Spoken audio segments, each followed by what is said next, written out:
All right, y'all, welcome back to another Dragon Ball Sparking Zero news update. And today we have some pretty big confirmations on how they're going to take the future of Sparking Zero and what is coming very soon. So we'll just hop right into it. The Dragon Ball Games account, the official one, of course, did tweet this out. An update patch for Dragon Ball Sparking Zero is planned for around late October and will include the following things. One, improvement of an issue where some controls become unresponsive during online matches when classic controls are selected. 2. Adjustment of difficulty levels when playing certain stages in episode battle on lower difficulty settings. 3. Adjustment of Yajirobe's stats. And then 4. Improved operational stability. So we're going to go ahead and tackle each one of these things because I have a pretty good idea what each one of these mean. Of course, I'm sure you all do as well. But, let me know what you guys are thinking. Again, late October, this tells me that we should probably see this. I'm thinking, honestly, next week probably makes the most sense, but again, it could be the week after, late October. It could be either one of those 2 weeks. Being fair, whatever the case is, within the next 2 weeks we're gonna know for sure what these changes are going to be officially in game, and once they do happen, I'll go ahead and make a video covering that for y'all. But let's actually switch over to the PS5 real quick. And I think we'll talk about the biggest thing first, I think, which is the adjustment to Yajirobe stats. Now, the reason why this is really major is this tells us that they can adjust characters if they choose to do so for the future, which I think is a good thing. I know a lot of people are like, oh, this is Tenkaichi. This is how Tenkaichi is. I do get that. I 100% get that. But they want to have some little semblance of balance when it comes to characters being more underpowered. And they're definitely most likely has been a surge of people using Yajirobe in the past few days, which makes sense. He's, one of the better characters in the game, realistically, especially in terms of accounting his DP cost in terms of ranked matches, right? This guy only has a DP cost of 2, and I would personally use him more than a lot of other characters. I think one of the big things here, of course, is that Sensu Bean Super or the Blast Stock, right? It does cost 5, but that Sensu Bean will full heal you, so essentially you could just stall the enemy out, do damage to them. And if you just knock them away once with a good, like, I don't know, even a grab or a super counter, you could use that Sensu Bean. You fully heal, and then you just switch out and you have a fully healed character, while you already just basically knocked out, let's say, even half of your enemy's HP bar. And that will be influential because whoever has the most health at the end of the battle will win, if you go to timer, which happens very often in team battles, I would say. Um, Another thing is that he does start off with a lot of stocks already, so it's not even that hard for him to get to 5 blast stocks for him to actually use the Sensobi. And I think that's kind of the big thing there with the devs. They kind of don't want that to be abused, most likely, right? They feel like he might be too strong. And that's really the only big thing. What they could also do is, again, they could change his actual stats. I wonder if that's a thing we could see right here. Yeah. So you see right there, he has a low key, decent HP, decent attack, decent special, but then high combo potential. I would assume they don't like remove any of his HP, if anything, a little. Like if we take a look at another character that's like 2 DB, like let's take a look at Chaozu here, right? If we take a look at this boy Chaozu, what is his health looking like? It is lower, or at least like a barely a little bit lower, right? Chaozu is like right there on the first bar of HP, and then Yajiro was actually on the second. So, I mean, if they wanted to nerf his HP a little, they could. I honestly don't think that's the issue.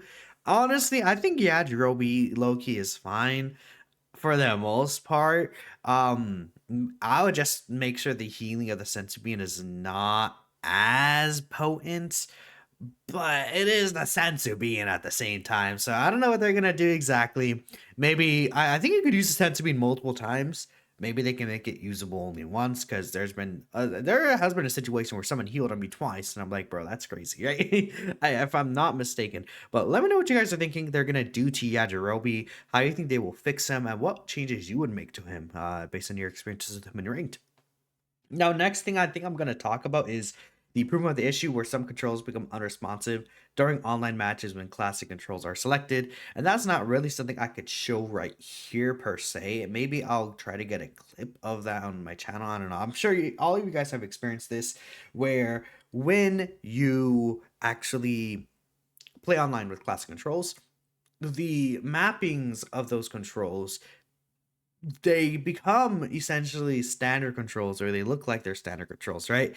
Sometimes I'm able to still use my blast socks and stuff like that, but that leads to confusion, and that leads to people not being able to actually put their actual attacks out, which at the end of the day does inhibit them from actually playing the game on the classic controls, which is very annoying, right? Very, very, very annoying. And I'm sure you guys have also all experienced that.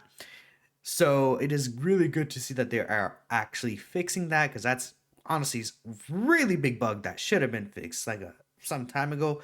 But they're probably figuring out the kinks of things and wanted to do one bigger update rather than small subsequent updates. It probably is just easier on their end, is what I'm assuming. And I would assume it probably costs like probably money to push out these updates like that. So I don't know. That's that I think I heard about that somewhere. I don't know. I'm crazy. Anyways, I think that's good that that's being fixed. Now, the adjustment of difficulty levels when playing certain stages on lower difficulty settings. I think I know exactly what that is. Most likely, I think I know the exact reason for that. We'll actually hop over here. It's the Zeni farming situation where if you didn't know, you could actually massively farm Zeni in story mode on lower difficulty settings by going to Goku story and then going to the very end of the Frieza saga. And I'll show you guys right here. It was returned to default already because I think I was doing this before. But essentially, if you go all the way to the Frieza saga, I think we could just do this. Yeah, the very end of the Planet Namek Saga arc. This stage, you're able to quite literally just cheese it. Like I could even literally do it right now, right here. But essentially, you're just able to cheese this stage. I won't do it because there's not really a point. And play over and over. It takes you like less than a minute to clear the stage, and then you could essentially get infinite Zeni because you will get the drop for the Goku Mid Z Outfit 3, and that is like 300,000 Zeni. And I always did assume that they're gonna patch that out in some way or shape, because it's like, well, they probably don't want people to have this method and want people to play the game another way and how it's kind of intended to be played. So it's probably like a quote unquote exploit that they are fixing. So probably have to find another way to farm Zeni if that is the case. I mean, maybe they said they're gonna adjust the difficulty levels on certain stages specifically. So maybe in this stage, Frieza's just gonna super counter us like a billion times and be very annoying. I mean, who knows? We'll see. And then operational stability, just in general, I assume that just means like, just the game working better. I have had people had issues where the game crashes multiple times. I've seen that on PS5. I think it was Inakuba actually posted a tweet. It was like, my game crashed like 5 times today, and that could be very annoying, and that could cause you to get penalties online. So hopefully that hasn't happened to y'all. But that is everything to cover right here regarding this tweet. And oh, that was the wrong thing. And the update here. Let me know what you guys are thinking. Thanks for watching, and I guess I'll catch you guys in the next video. Peace out.